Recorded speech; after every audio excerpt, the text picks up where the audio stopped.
Hello, everyone, and welcome to Bestseller TV. I am your host, Cynthia Johnson, and I am joined by another amazing author. We have Morra Aarons-Mele. Morra is self-proclaimed extremely anxious overachiever.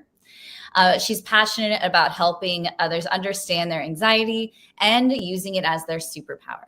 She hosts a podcast, The Anxious Overachiever, for LinkedIn, and is the author of the books The Anxious Achiever and Hiding in the Bathroom, How to Get Out There When You'd Rather Stay Home. I hear that. She's also the founder of an award-winning social impact agency, Women Online, which was sold in 2021. And before starting her own business, Morra worked in digital marketing and politics, helping Hillary Clinton log on for her first online chat and founding the digital public affairs team at Edelman. Wow. Welcome, Morra. Thank you so much for being here. It's great to be here. Your book title really spoke to me, I have to tell you. And I would love to start there with both your first book, which is Hiding in the Bathroom, which I think many of us out there have had that experience. And then your second book, which is The Anxious Achiever. How did you come up with those titles? I just did.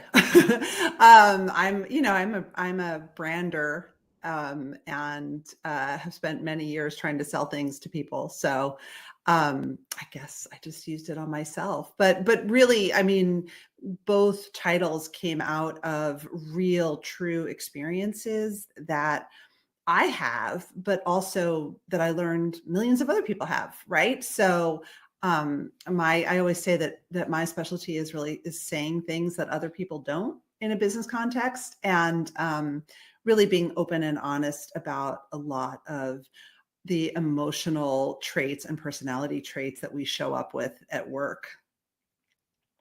And I know we're here first to talk about the new book, but Hiding in the Bathroom is such a very I can picture myself in these moments, and I'm curious, did you have a moment when you thought, I'm going to write a book, and where were you? When did it come to you that this had to be the book you write? Oh no, it was a podcast first, actually. So sorry, oh my gosh, I don't know about you, but like at the end of a day of Zooms, I am just like, yeah, especially I need yoga. So I am part of a women's entrepreneur community, and we have a very active email list. And, this was way pre-pandemic. So this would have been in probably 2014. I just was reflecting on my travels as an anxious introvert and the fact that I was always going to conferences and I was always hiding in the bathroom.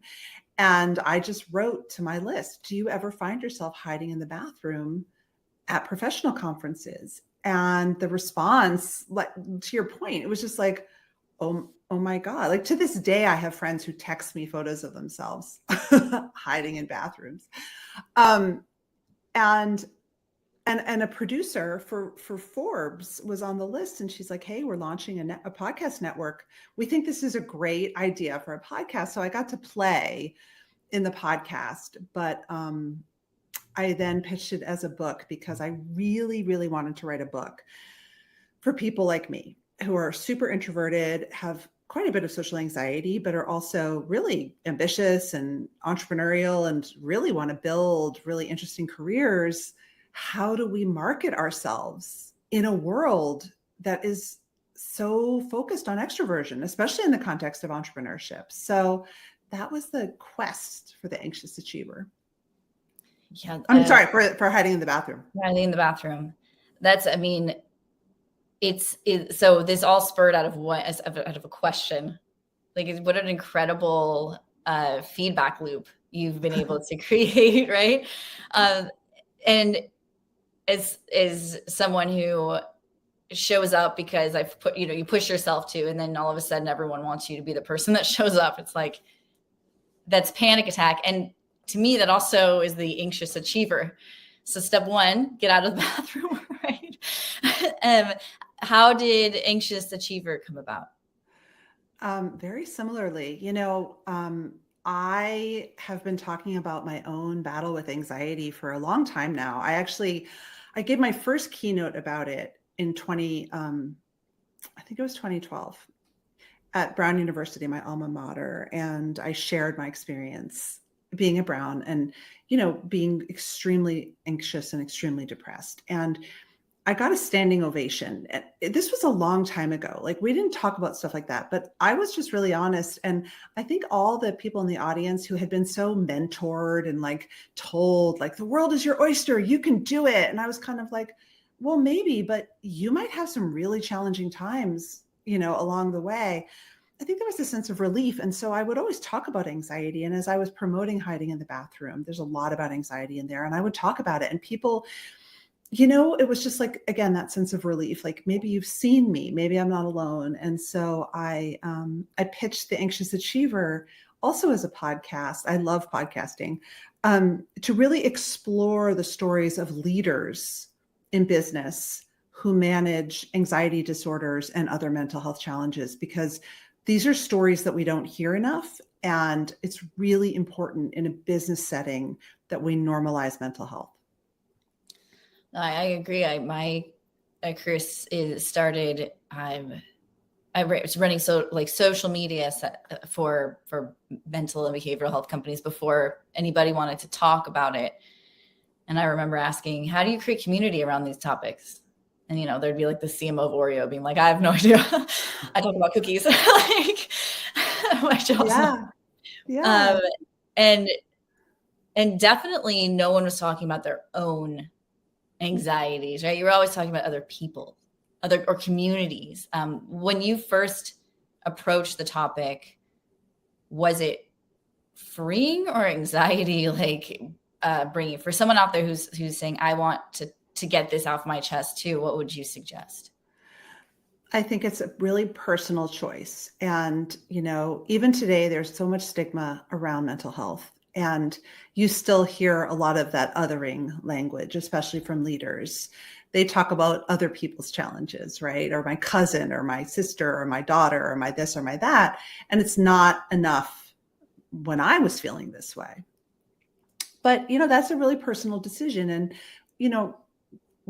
when I advise people on how to disclose or whether they want to disclose, I ask them, first of all, what's your purpose in doing this, right? It's very different if you're climbing in your career than if you're the boss. If you're climbing in your career, I think it's a much more serious decision whether you're going to disclose a mental illness publicly or, broadly throughout the company. I think disclosing it to your boss or HR is probably necessary, so that you can get the help you need and work in the way that you need to. But it's a personal decision because there is stigma. I really do encourage leaders, though, because again, if you've got the juice, if you've got influence, if people listen to you and you have a humanizing story to tell, it can do a lot of good. No, I mean, it's you hear that all the time, and I think what's interesting is we're also starting to see it on other people a little bit. And I'm curious if you having advice, whether you're the employer or you're the colleague, or you just happen to be in the bathroom with that person who's in the corner.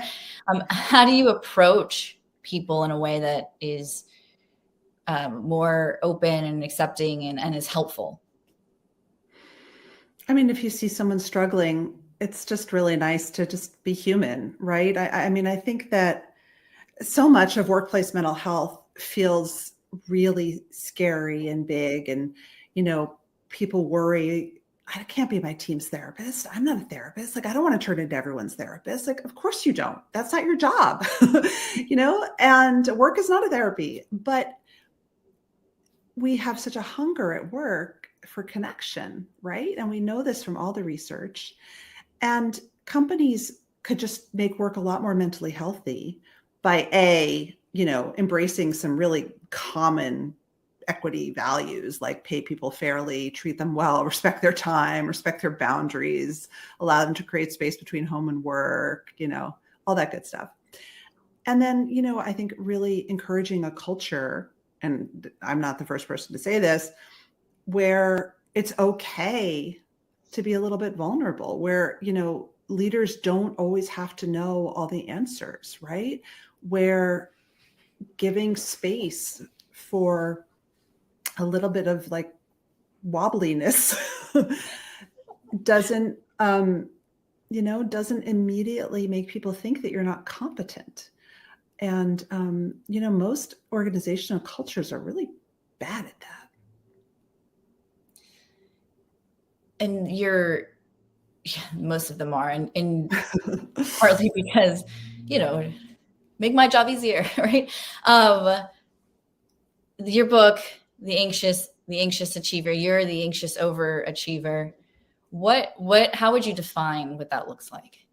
I don't use the term overachiever because that's a judgment. Like, I'm not here to, yeah, no. I took the from your bio as being the anxious, you being the anxious over. So I apologize. I think that's sorry. Yes. Yes. Yes. But the achiever, the anxious achiever. Who is that person? The anxious achiever is not a medical term. So it's definitely a term that I've invented after much research and hundreds of interviews.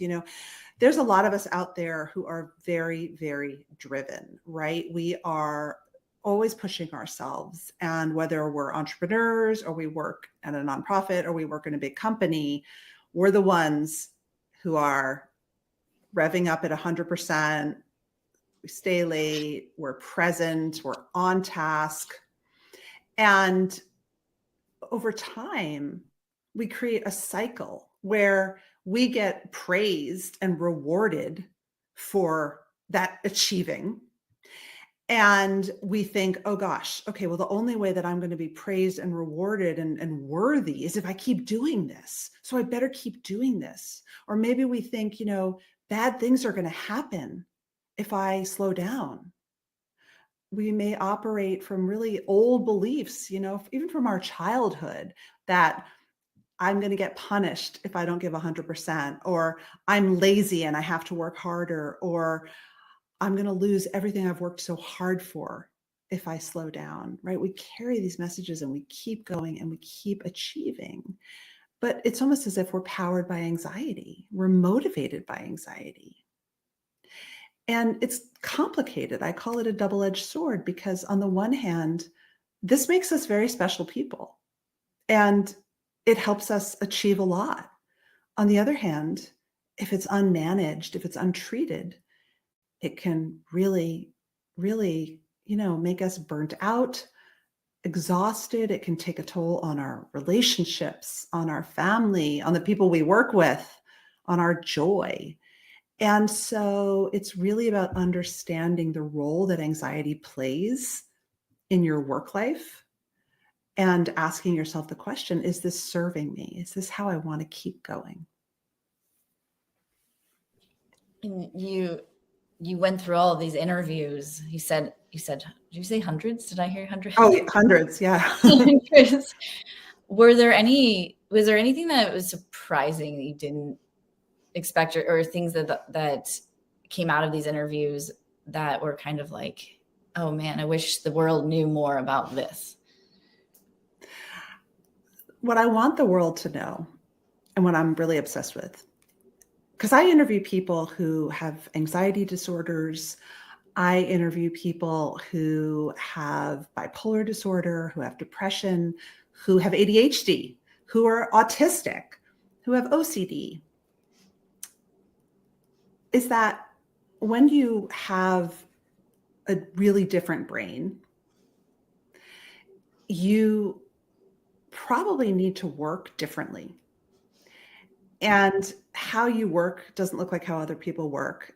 And there are probably some things that you're really, really bad at that other people might not be so bad at.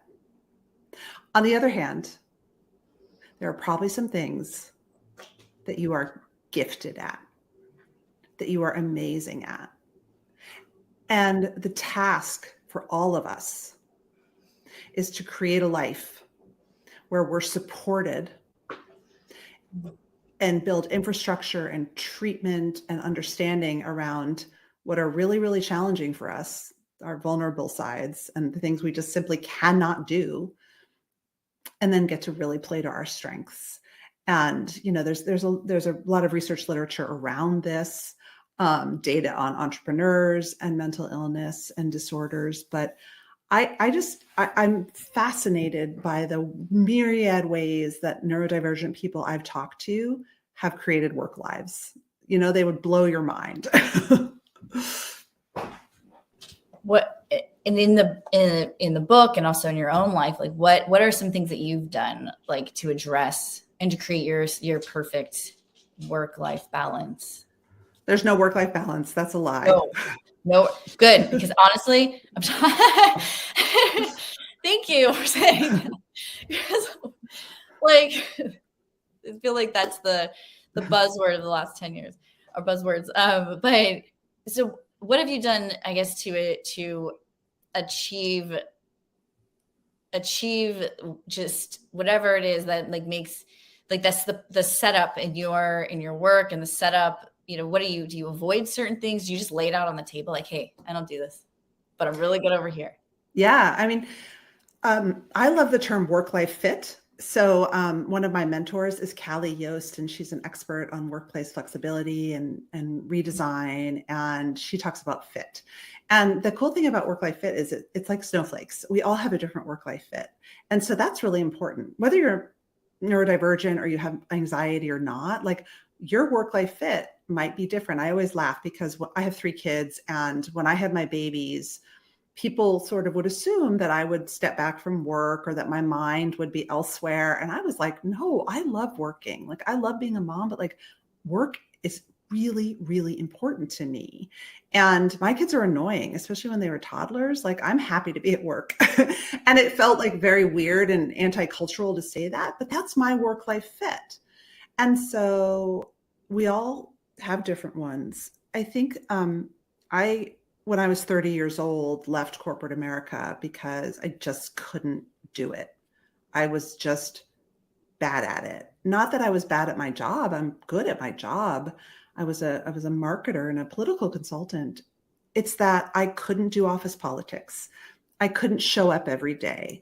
I couldn't sit there for 10 hours and interact with other people and be in meetings and just do all the things that seem so typical for an office job. I couldn't do it. I kept quitting or getting layered over or just getting depressed. And so I built a work life that was entrepreneurship for me, which allowed me to accommodate like very unusual hours, the fact that I really can't sit still very well, the fact that I need a lot of alone time, the fact that I really love my team, but I also don't need to be with people every day. And the fact that my anxiety actually is really difficult and sometimes really gets in my way. And it's been awesome. And my first book, Hiding in the Bathroom, is a lot more about this topic, but I think the thing to think about is, what is the level of interaction, stimulation, stress that I feel like I can handle on a given day? What are the things that I'm really good at that other people aren't? I believe my anxiety has given me a ton of empathy and the ability to scan a room and read a room. And so I'm a great salesperson. I'm really good in a room. Yeah, the work-life fit, and you mentioned a little bit about in the beginning of this discussion that there's the leader and then there's the person that's climbing in the career. It sounds like you also had to make a choice at the corporate level. I made a very similar choice. You did? I did. I was part of an acquisition and ended up at a hospital company, corporate hospital center. When I went from like small team to massive team and fun expectations to, I didn't even know what, everything was a number. And I left there the moment I could. Like I ran. And what I thought was really interesting is the response I got from people is, aren't you scared? And I was like, no, I'm scared to death to stay. Like, I would rather run into the ocean and try to swim to the other side, I think. Yeah. And, it's not as powerful of an emotion for as many people. And I think that's why there's the differences in how we work. But being brought in through an acquisition, I was given unusual circumstances and unusual privileges because I was contractually, I couldn't quit. They couldn't fire me. It was this very, I came in sort of upper management, but I also noticed that what you're describing to me was this overlooking of people based on really lame things. Like, totally. Like, Bob isn't in his chair enough. Like, what do you mean Bob isn't in his chair? Cares. Like, why do you notice? Like, what are you doing? And so is there a different way? Like, I mean, is there tips for people who are in the situation you're in where you're like, I have to, like, I'm being overlooked, I need to leave? Or, is it a different way to think about it? Because I know it can be a lot scarier in those moments. It's really, yeah. Yeah. I mean, I think it's really scary. And so for me, the question is, do I want to leave or do I want to stay? And if the answer is I want to stay, then you really have two choices.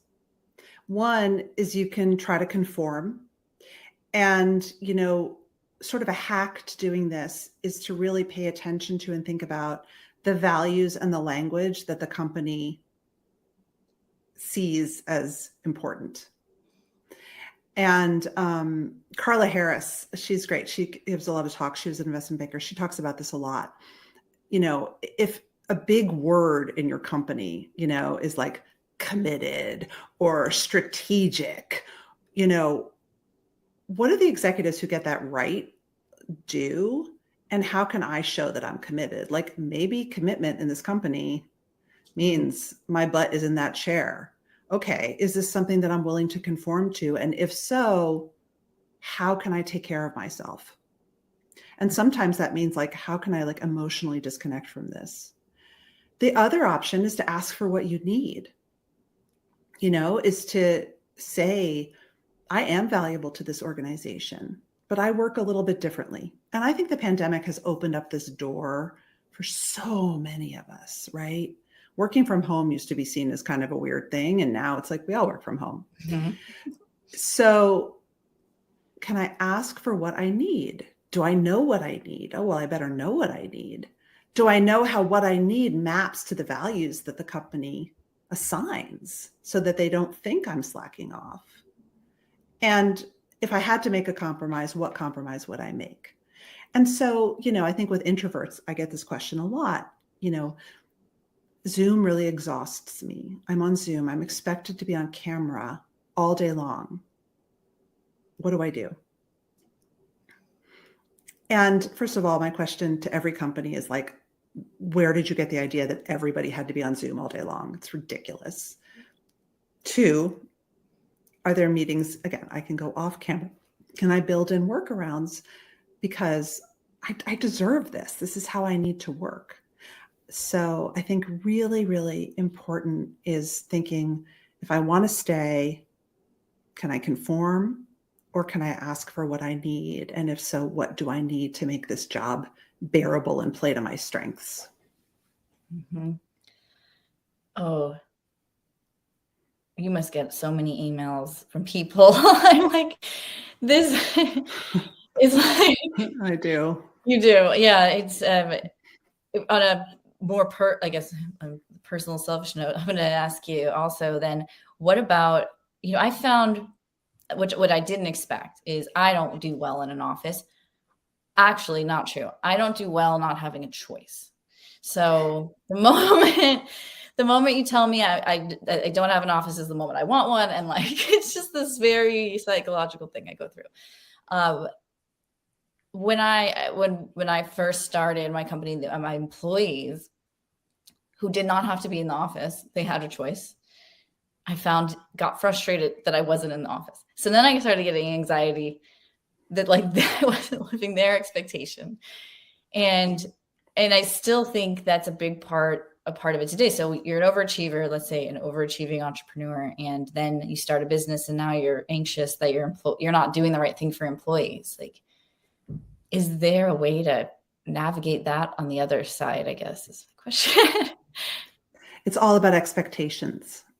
Mismatch of expectations makes us super anxious. Are my employees upset that I'm not in the office? Do they expect something from me that I'm not giving them? Right? I think part of the reason also why hybrid work is challenging is that we're unclear about expectations because we're not together. And so is my boss really happy? I mean, they sent me that Slack, but like, I don't know, there wasn't a smiley emoji in the Slack. And so I don't really know if they liked my work. Like we're so unclear about expectations. And so what I recommend is basically over communicating and like filling that vacuum, because anxiety loves a vacuum, right? My boss wants to meet with me next Monday morning, first thing. Am I getting laid off? They didn't really say much in the email. They just said, can we have a meeting?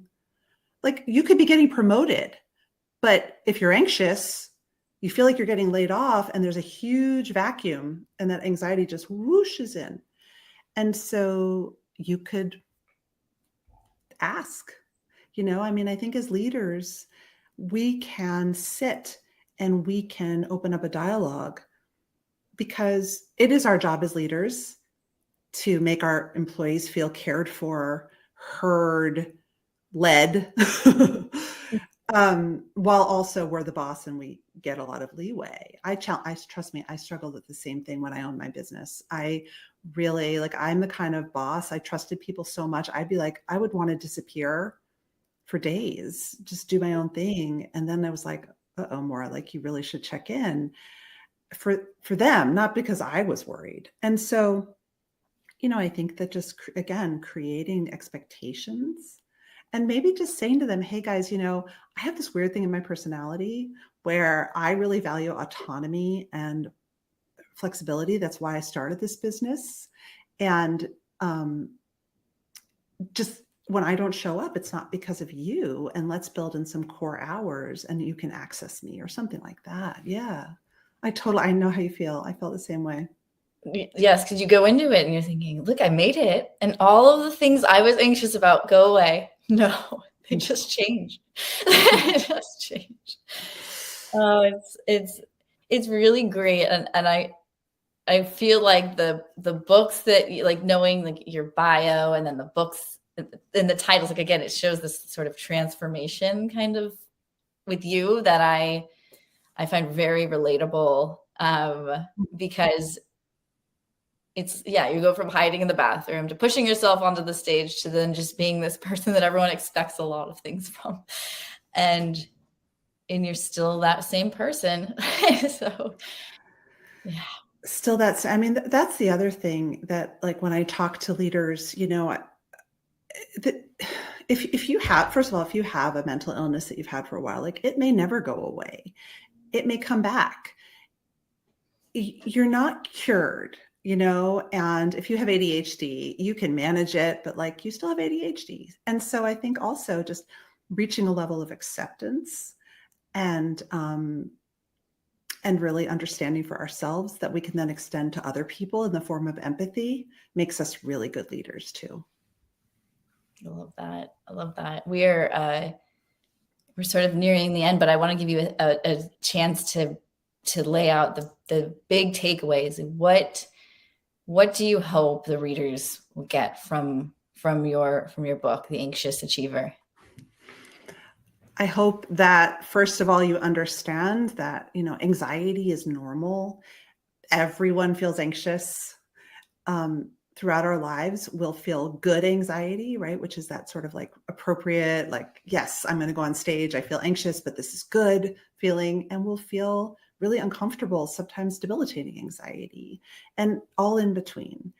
And that anxiety is not something to necessarily even be scared of. It's a human emotion, and it's really worth it to try to understand it. And especially like, how is it showing up for me at work? we bring so much to work. We bring our past, our present, and our future to work every single day, and everyone else does too.